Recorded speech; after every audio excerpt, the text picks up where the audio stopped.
Welcome to Practice English in a Different Way. Today we'll learn to use because, as, and since properly. Because is more common than as or since, and we use it when we want to focus on the reason. Example, I'm tired because I didn't sleep very well.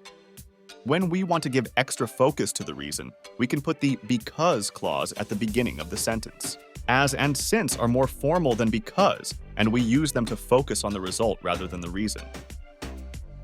Example, I hope she's brought that book as I wanted to borrow it from her. Example, noodles are popular since they're easy to cook. We often use as and since clauses at the beginning of the sentence. Just remember to add a comma.